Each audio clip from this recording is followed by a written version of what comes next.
आज मैं बहुत ही इम्पॉर्टेंट एमसीक्यू को लेकर के आई हूँ जो सभी गवर्नमेंट एग्जाम्स में बहुत ही यूज़फुल है, बहुत ही हेल्पफुल है। तो आज हम उन एमसीक्यू के बारे में बात करूंगी जो सभी गवर्नमेंट एग्जाम्स में, जैसे कि हमारा नॉर्सेट है, एम्स है या फिर केजमयू है, एसजीपीजीआई है, जितने भी गवर्नमेंट एग्जाम्स होते हैं नर्सिंग में, वो सभी इसमें क्या होंगे, हेल्पफुल होंगे। ये सारे एमसीक्यू बहुत ही इम्पॉर्टेंट हैं जो सभी एग्जाम्स में आपकी हेल्प करेगा। चलिए हम देखते हैं फर्स्ट एमसीक्यू क्या है। ये जो एमसीक्यू है, ये जो हमारा क्वेश्चन है, बहुत ही इम्पॉर्टेंट है, सभी एग्जाम्स में क्या करेगा, हेल्प करेगा। वो कोई भी एग्जाम्स हो, हमारा नॉर्सेट हो, केजेएमयू हो, जितने भी ऑल गवर्नमेंट एग्जाम्स होते हैं नर्सिंग के लिए, उसमें ये बहुत ही इम्पॉर्टेंट होता है। तो चलिए देखते हैं हमारा क्वेश्चन क्या कह रहा है। Diagnostic procedure done for the heart disease, यानी कि हार्ट डिजीज को अगर जो कंफर्म करना है डायग्नोस्टिक पर्पस के लिए, तो हम कौन सा प्रोसीजर परफॉर्म करेंगे। क्या बोल रहा है कि हम कौन सा प्रोसीजर करेंगे डायग्नोस्टिक पर्पस के लिए जिसमें हार्ट डिजीज को हम कंफर्म कर सकते हैं। तो सबसे पहले इसमें ऑप्शन में क्या दिया गया है, EMG, और दूसरा क्या दिया गया है, USG, थर्ड क्या दिया गया है हमारा ECG, और फोर्थ क्या दिया गया, EEG। तो अब हम बात करते हैं इसमें सबसे पहले EMG। EMG मतलब इलेक्ट्रोमायोग्राफी। क्या होता है,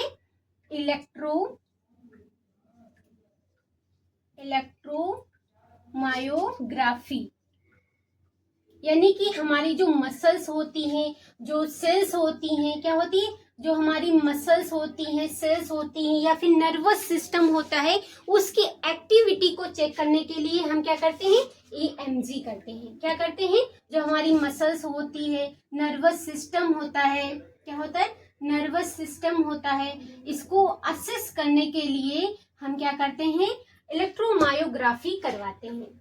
क्या करते हैं, इसकी एक्टिविटी को चेक करते हैं।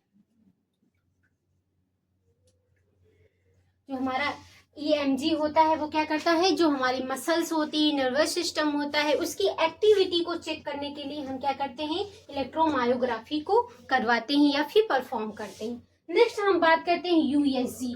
USG का क्या मतलब होता है, अल्ट्रासोनोग्राफी। क्या होता है, अल्ट्रासोनोग्राफी। USG का मतलब क्या होता है, अल्ट्रासोनोग्राफी, यानी कि हम किसी भी ऑर्गन को डायरेक्ट क्या कर सकते हैं, विजुलाइज कर सकते हैं। ये एक ऐसा प्रोसीजर होता है जो हम किसी भी ऑर्गन के क्या करते हैं, डायरेक्ट देखते हैं। जैसे कि हमारा कोई इंटेस्टाइन में कोई प्रॉब्लम हो गई है, पेल्विस में कोई दिक्कत हो गई है, या फिर कोई ट्यूमर हो गया है, हम उससे क्या कर सकते हैं, USG से असेस कर सकते हैं। नेक्स्ट हम बात करते हैं ECG। ECG जो होता है, ये क्या करता है, हमारे हार्ट की एक्टिविटी को प्रेजेंट करता है। क्या करता है, हार्ट की एक्टिविटी को प्रेजेंट करता है।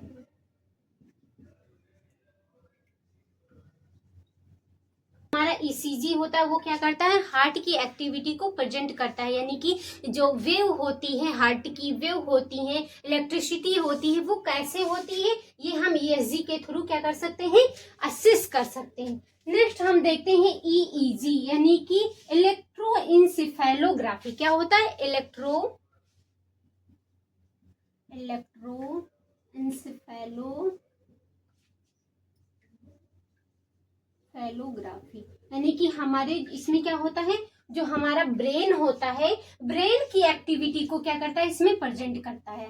ब्रेन की एक्टिविटी को इससे हम क्या कर सकते हैं, चेक कर सकते हैं।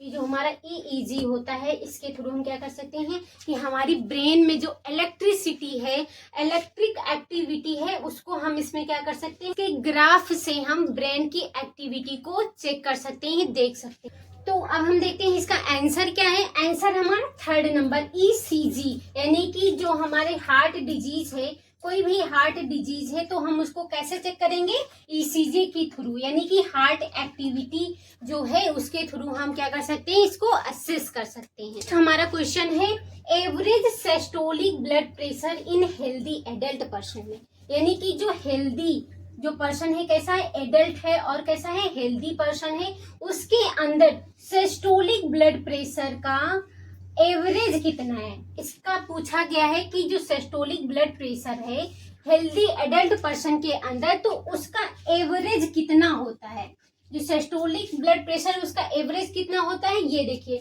तो सबसे पहले जो हमारा फर्स्ट ऑप्शन है वो क्या है, 150 to 160 mm ऑफ Hg।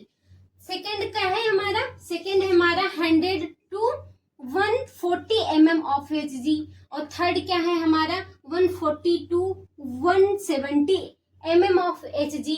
और जो फोर्थ है हमारा ऑप्शन वो क्या है 160 to 170 mm ऑफ Hg। तो अब ये बताइए कि इसमें नॉर्मल सिस्टोलिक ब्लड प्रेशर का एवरेज क्या है। सिस्टोलिक ब्लड प्रेशर जानने से पहले ये देखिए कि जो एडल्ट होता है, जो हेल्दी पर्सन होता है, उसमें नॉर्मल ब्लड प्रेशर कितना होता है। Normal blood pressure, normal blood pressure कितना होता है 120/80 mm ऑफ Hg। जो नॉर्मल एवरेज होता है, ये क्या होता है एवरेज, जो हमारा एवरेज निकल के आता है एडल्ट के अंदर 120/80 mm ऑफ Hg होता है। ये जो हमारा 120 यानी कि जो आगे का सबसे बड़ा होता है, ये क्या होता है सिस्टोलिक होता है। क्या होता है सिस्टोलिक ब्लड प्रेशर होता है। और ये जो हमारा 80 mm ऑफ Hg ये क्या है, ये हमारा डायस्टोलिक है। ये क्या है डायस्टोलिक ब्लड प्रेशर है। तो आपको ये समझ में आ गया कि ये जो हमारा 120 mm ऑफ Hg है वो क्या है हमारा सिस्टोलिक ब्लड प्रेशर है, और जो 80 mm ऑफ Hg होता है वो क्या है डायस्टोलिक ब्लड प्रेशर है। तो अब हम बात करते हैं कि जो हमारा सिस्टोलिक ब्लड प्रेशर होता है वो किसी भी पर्सन के अंदर अगर जो बढ़ गया है तो क्या होगा, या फिर घट गया है तब क्या होगा, इसके बारे में हम इसमें देखते हैं। तो जो सिस्टोलिक ब्लड प्रेशर होता है अगर जो एवरेज देखी जाए तो वो कितनी होती है 100 से लेकर के कितना होता है 100 से लेकर के 140 mm ऑफ Hg होता है। कितना होता है 140 mm ऑफ Hg होता है।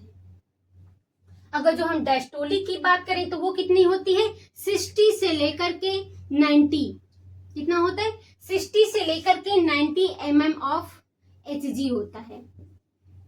ये क्या होता है, ये हमारा सिस्टोलिक होता है नॉर्मल। ये क्या है हमारा सिस्टोलिक है, सिस्टोलिक, एंड ये क्या है हमारा diastolic.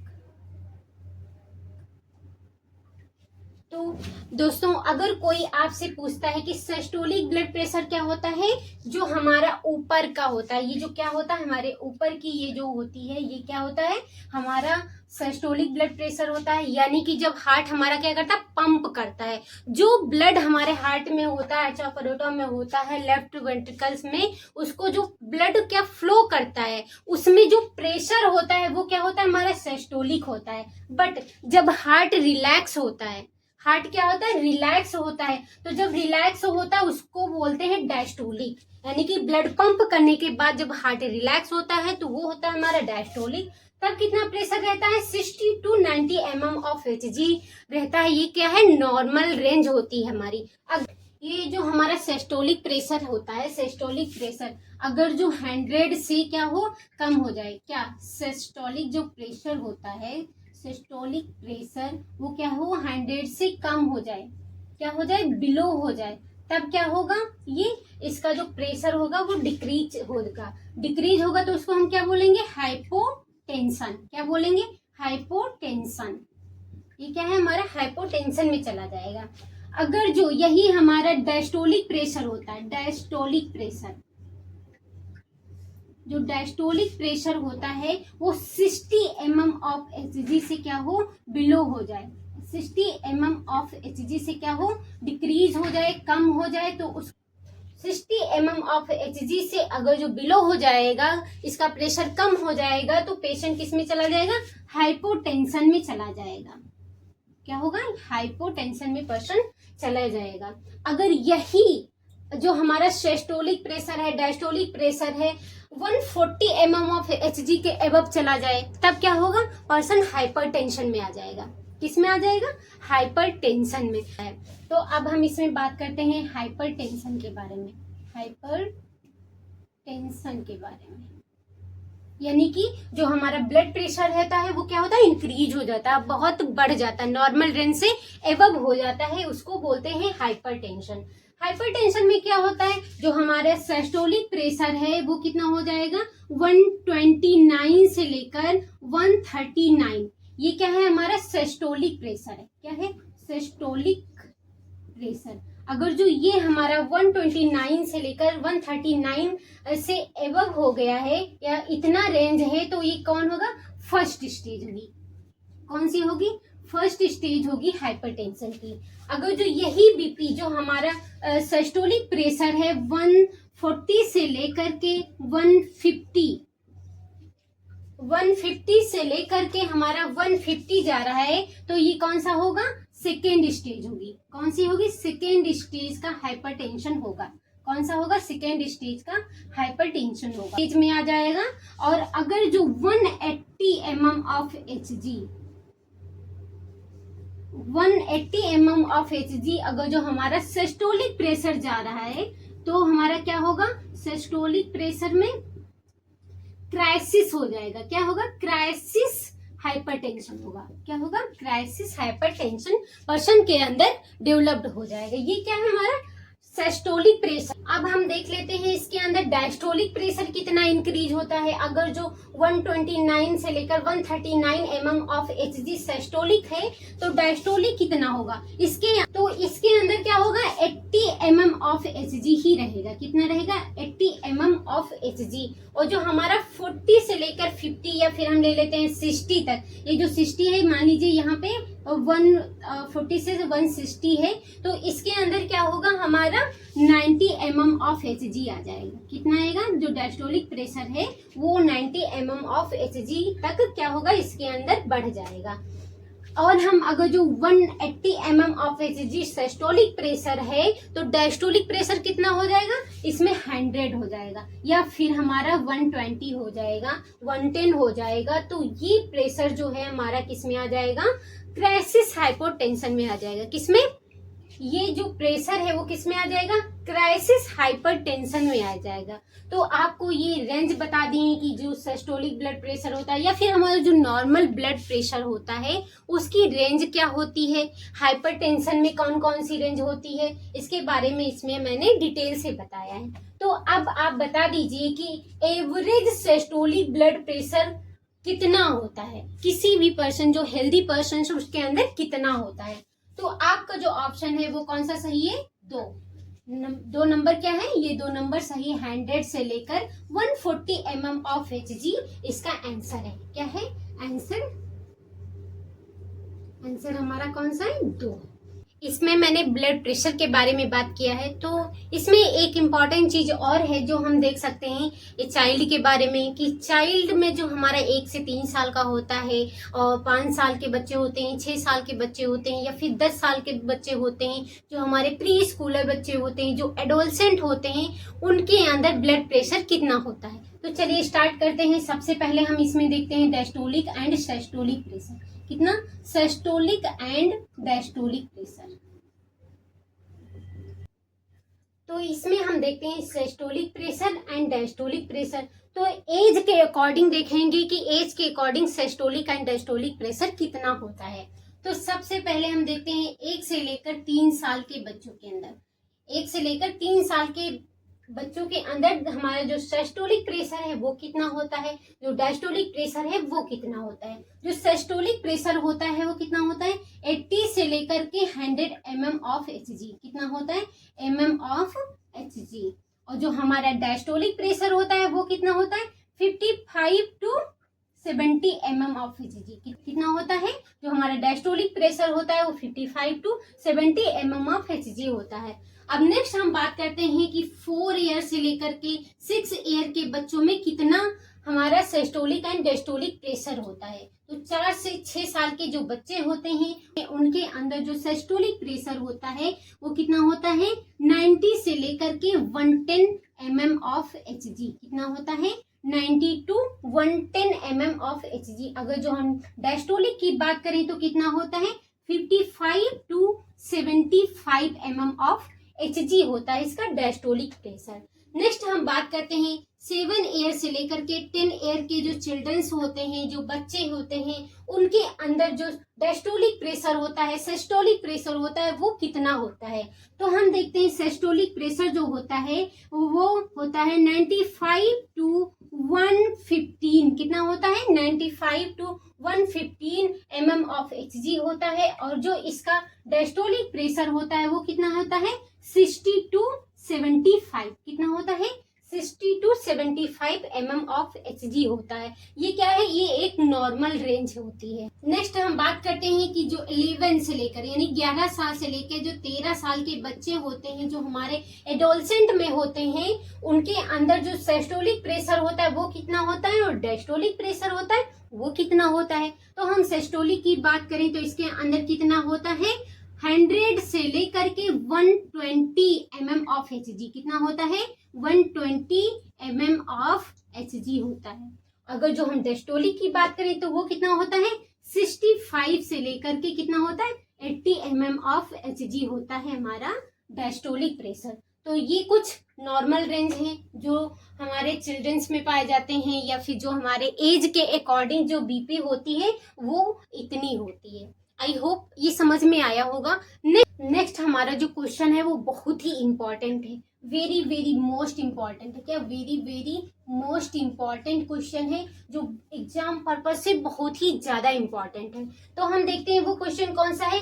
Pulse pressure of BP 140/90 mm of Hg। यानी कि जो हमारी बीपी है 140/90 mm ऑफ Hg है, तो उसका पल्स प्रेशर क्या होगा। अगर जो किसी भी पर्सन की जो बीपी है 140/90 है तो उसका पल्स क्या होगा, ये हमको ज्ञात करना है। वो हमको क्या करना है? पता करना है। तो इसमें कुछ ऑप्शन दिए गए हैं। जो फर्स्ट ऑप्शन है हमारा 50 mm of Hg, second option है हमारा 40 mm of Hg, third option जो है वो हमारा है 90 mm of Hg, and fourth option जो है वो 40 mm ऑफ Hg है। तो इसमें से करेक्ट ऑप्शन कौन सा है ये आपको बताना है। हमको बीपी से पल्स प्रेशर को निकालना है तो कौन सा हम सूत्र यूज करेंगे? Systolic minus diastolic pressure. क्या वो systolic pressure minus systolic pressure minus diastolic pressure, diastolic pressure. यानी कि जो हमारा सिस्टोलिक होगा उससे हम डायस्टोलिक क्या करेंगे? माइनस कर देंगे। सिस्टोलिक कितना है? 140 माइनस, और डायस्टोलिक कितना है? 90। तो हम इसको क्या करेंगे? माइनस करेंगे। तो हमारा इसमें से जब हम 140 से 90 को माइनस करेंगे तो कितना होगा? 50 आएगा। कितना आएगा? हमारा 50 mm ऑफ Hg क्या निकल के आएगा? Pulse pressure. क्या निकल के आएगा? Pulse pressure. ये जो हमारा प्रेशर होता है वो कितना निकल के आएगा? 50 है। तो हमारा इसमें आंसर कौन सा है? फर्स्ट। यानी कि जो हमारा फर्स्ट है वो पल्स प्रेशर का करेक्ट आंसर है। आपको समझ में आया होगा कि अगर जो हमें कोई भी बीपी दे दी जाए, यहाँ पे जैसे 140, यहाँ पे 130 दे दी जाए, यहाँ पे 120 दे दी जाए, तो हमको क्या करना है? पल्स प्रेशर निकालना है। तो हमको ये सूत्र क्या करना है? फॉलो करना है। यानी कि systolic pressure minus diastolic pressure. तो जितना भी हमारा पल्स प्रेशर होगा वो निकल करके आ जाएगा। तो इस नेक्स्ट हमारा क्वेश्चन है blood vessels which connects artery and when. मतलब कि ऐसी कौन सी ब्लड वेसल्स है जो हमारी आर्टरी एंड वेन को क्या करती है? कनेक्ट करती है। तो ये जो हमारा क्वेश्चन है ये क्या कहता है कि ऐसी कौन सी ब्लड वेसल्स है जो हमारी आर्टरी और वेन को दोनों को क्या करती है? आपस में कनेक्ट करती है। तो वो बताना है आपका। इसमें करेक्ट आंसर क्या है वो आपको देना है। तो चलिए स्टार्ट करते हैं। देखते हैं वेन्यूल। जो इसका फर्स्ट ऑप्शन है वो क्या है? वेन्यूल। सेकेंड ऑप्शन क्या है? आर्टरियोल्स। एंड थर्ड ऑप्शन क्या है हमारा? कैपिलरीज। एंड फोर्थ ऑप्शन क्या है? None of the above. यानी कि इसमें से कोई नहीं, या मतलब कि इसमें से कोई नहीं। तो हम देखते हैं वेन्यूल मतलब क्या होता है। सबसे पहले आपको बता दें कि जो हमारी वेन होती है, वेन की जो कैपिलरीज होती हैं, कैपिलरीज से क्या होती है? हमारी पतली पतली जो कैपिलरीज डिवाइड होती हैं उसको बोलते हैं वेन्यूल। नेक्स्ट हम बात करते हैं आर्ट्रियोल्स। आर्ट्रियोल्स क्या होती है? जो हमारी आर्टरी होती है, क्या होती है? जो हमारी आर्टरी होती है, जब वो पतली पतली डिवाइड होती है, छोटी छोटी पतली पतली में डिवाइड होती है, तो क्या बोलते हैं उसको? आर्ट्रियोल्स बोलते हैं। क्या होता है? ये हमारी जब आर्टरी डिवाइड होती है तो आर्ट्रियोल्स होता है, वेन जब डिवाइड होती है तो उसको क्या बोलते हैं? कैपिलरीज। देन क्या होती है? हमारी वेन्यूल्स होती है। नेक्स्ट हम बात करते हैं कैपिलरीज। तो आपको पता ही है कि जो हमारी वेन डिवाइड होती है उसको बोलते हैं capillaries. None of the above, यानी कि इसमें से कोई नहीं। तो आप इसमें से आंसर बताइए कौन सा होगा। चलिए दीजिए, कमेंट में जरूर बताइए कि इसका आंसर क्या होगा। चलिए मैं बताती हूँ, इसका जो आंसर होगा वो क्या होगा? कैपिलरीज। क्या होगा? कैपिलरीज। क्यों? क्योंकि जो हमारा ब्लड होता है जब वहां से आर्टरीज से आता है तब क्या होता है? वो हमारी कैपिलरीज से होकर के क्या होता है? वेन में जाता है। क्या होता है? कैपिलरीज में कन्वर्ट होकर के फिर हमारा वेन में क्या होता है? ट्रांसफर होता है। देन क्या होता है? हमारा जो फिल्टर का प्रोसेस होता है वो आगे स्टार्ट रहता है। तो सबसे पहले क्या होती है? जैसे कि ये हमारी वेन है, ये हमारी आर्टरी होती है। तो जब आर्टरी जब ब्लड लेकर के आती है तो कहाँ से डिवाइड होती है? मतलब हमारी आर्टरी डिवाइड होगी आर्ट्रियोल्स में। आर्ट्रियोल्स क्या होगी? जो हमारी वेन्यूल होती है वहां पे जा करके मिलेगी सेल्स से। जो सेल्स होगी वहां, ये मान लीजिए क्या है? हमारा सेल है। सेल्स में क्या होगी? यहाँ पे ब्लड आता है, फिर यहाँ पे से जब यूज होकर के जो ब्लड बचेगा वो हमारी वेन्यूल के थ्रू हमारा जाएगा कैपिलरीज में। कैपिलरीज में क्या करेंगे? हमारी वेन में क्या करेंगी? ब्लड को वापस भेजेंगी। तो ये जो हमारी दोनों आर्टरी एंड वेन को जो कनेक्ट करता है वो कौन सी होती है? हमारी कैपिलरीज होती है। कौन सा होता है? कैपिलरीज। तो हमारा जो करेक्ट आंसर है वो कौन सा है? सी। क्या है? जो हमारा करेक्ट आंसर है वो क्या है? हमारा सी। आज के मैंने जो भी क्वेश्चन डिस्कस किया है वो बहुत ही very very very most important है। आगे मैं और भी क्वेश्चन लेकर के आऊंगी जो आपको एग्जाम में हेल्प करेगा। बहुत ही यूजफुल क्वेश्चंस होंगे आपके एग्जाम के प्रिपरेशन के लिए। Thank you. आई होप आप सभी लोगों को ये समझ में आ गया होगा। Thank you.